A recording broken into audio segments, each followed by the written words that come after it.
I want to tell you something before I forget it again, because forgetting has been my problem for a long time. I am 79 years old, and there is one sentence that has followed me through my life like a shadow. I should have spoken then. I remember the moment clearly, even now. I was sitting at my kitchen table, my wife across from me, waiting for an answer. She looked tired, not angry, just tired. She asked me a simple question. I knew the truth. I felt it rise in my chest, and I said nothing. That silence changed more than I understood at the time. I didn't become quiet overnight. It started early. I grew up in a house where noise meant trouble. My father believed a good man kept his thoughts to himself. He worked long hours, came home exhausted, ate dinner without much conversation, and went to bed early. If something bothered him, you wouldn't know. My mother learned to live around that quiet. I did too. As a boy, I was not unhappy, but I learned quickly that speaking up made things complicated. Teachers praised me for being calm. Relatives said I was easy. I took pride in that. Being easy meant being liked. Being liked felt safer than being honest. I didn't know I was making a trade at such a young age. When I became a young man, that habit stayed with me. I went to work, did what was expected, and never complained. If something felt unfair, I told myself others had it worse. If I disagreed, I kept it inside. I believed silence made me strong. It made me reliable. It made me invisible. But I didn't realize that part yet. I met my wife when I was 23. She was different from me. She spoke easily, even about difficult things. She asked questions I wasn't used to answering. At first, I liked listening more than talking. She filled the space, and I didn't have to. When we disagreed, she wanted to talk it through. I usually said, "It's fine." Sometimes it wasn't, but saying that felt easier than explaining myself. We married, found a small place, and began what people call a normal life. I worked at the same factory for years, same hours, same routine. I knew every sound of that place, the lunch whistle, the hum of the machines, the quiet nods between men who had nothing left to say after a long shift. I fit in there. Silence was the language. At home, evenings passed gently. Dinner at the table, news on the television, small conversations about the day. My wife would sometimes look at me and ask what I was thinking. I rarely gave her a real answer. Not because I didn't trust her, but because I didn't trust myself to say it right. I was afraid of opening something I wouldn't know how to close. Years moved on without much noise. We had children. Responsibilities grew. Bills came and went. I worked more hours. She carried more weight at home. There were moments I felt overlooked or tired or unsure, but I didn't speak them out loud. I told myself that keeping things calm mattered more. At work, opportunities appeared and disappeared quietly. Once a supervisor role opened up. A few people suggested my name. I thought about it for days. It meant meetings, decisions, speaking up, being seen. I never applied. I said nothing. Someone else took the position. Life continued exactly as before. At the time, I felt relieved. Looking back, I'm not sure why. Our house stayed peaceful. No shouting, no slammed doors. People would say we were lucky. And in many ways, we were. But peace built on silence has cracks you don't see until much later. Conversations were avoided. Feelings were postponed. Things that should have been shared stayed buried. The children grew. They became louder, then quieter again as they found their own lives. Phone calls became shorter, visits less frequent. I noticed the distance forming but didn't mention it. I didn't want to pressure them. I didn't want to seem demanding. I told myself this was normal. My wife changed slowly over the years. She became quieter too. I didn't ask why. I assumed she was tired. I assumed everything was fine. Silence has a way of making assumptions feel like facts. I didn't know then that time was already slipping through my hands, that moments I thought were ordinary would become important later, that one day I would sit alone and replay conversations that never fully happened. That kitchen table from the beginning of this story, it has seen decades of meals, birthdays, and quiet evenings. At the time, it felt like just another night, a question asked, an answer held back. I chose silence again, without thinking. I didn't know I was building a habit I would someday regret. And that regret didn't arrive loudly.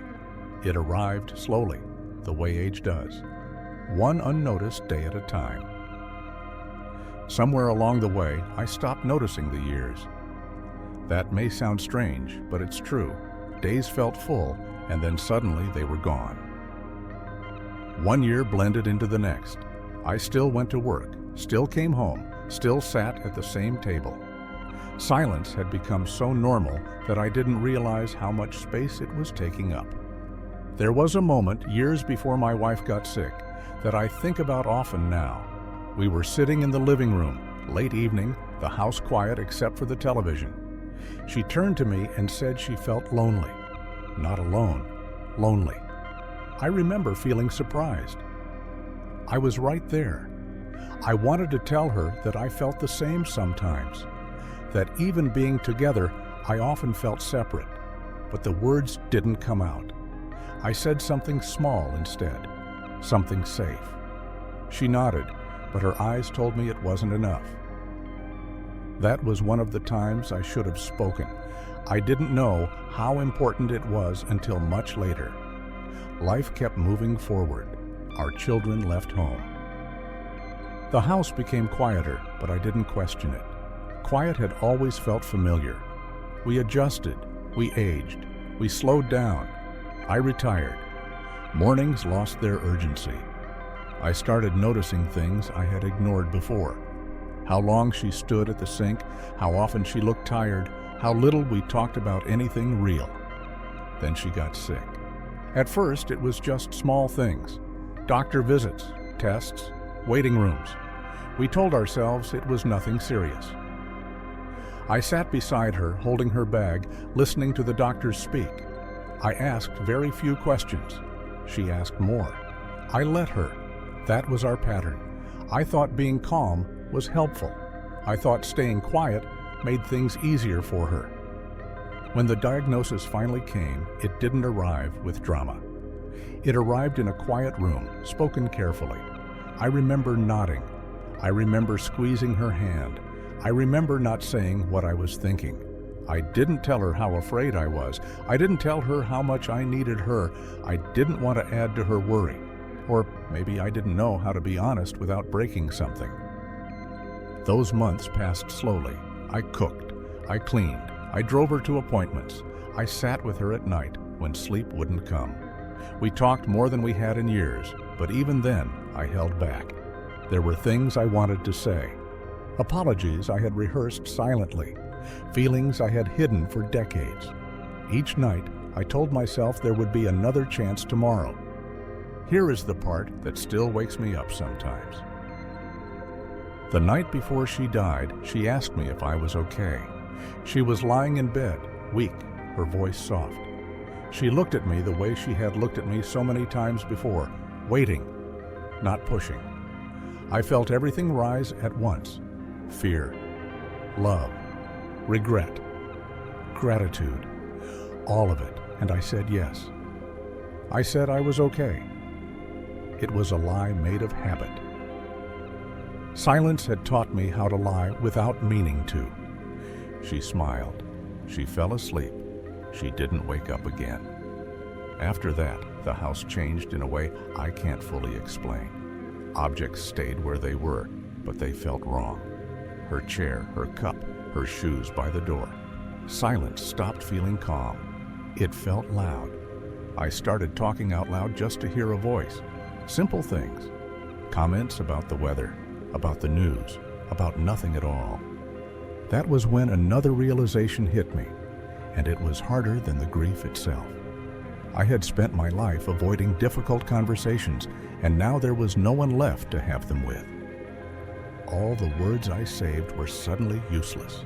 Silence, which I once believed protected me, had left me unprepared for being alone. I thought back to my younger self, the man who stayed quiet at work, the husband who said, "It's fine," when it wasn't, the father who listened more than he spoke. None of it was cruel. None of it was intentional. But it added up, slowly, quietly, like time does. I don't feel anger when I look back.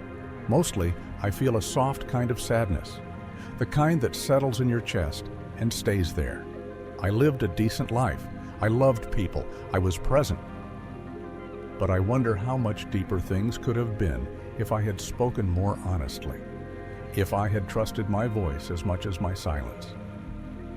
Now, at this age, time feels different. Days can feel long, but years disappear. People leave your life faster than you expect. And one thing becomes very clear when you are sitting alone late at night. Unfinished conversations are heavier than finished arguments. If I could speak to my younger self, I wouldn't tell him to be louder. I would tell him to be braver with his words. Silence feels safe, but it costs you in ways you don't notice until much later. I'm not saying this as advice from someone who figured life out. I'm saying it as a regret, a quiet one. If there is someone you care about, and there is something you keep holding back because it feels uncomfortable, consider saying it while you still can. Not perfectly, not dramatically, just honestly. Time does not wait for the right moment. It only gives you the present one. If this story reminded you of something, you're not alone. If you feel like sharing, you can leave a comment with your own experience. Sometimes putting words where silence used to be can help.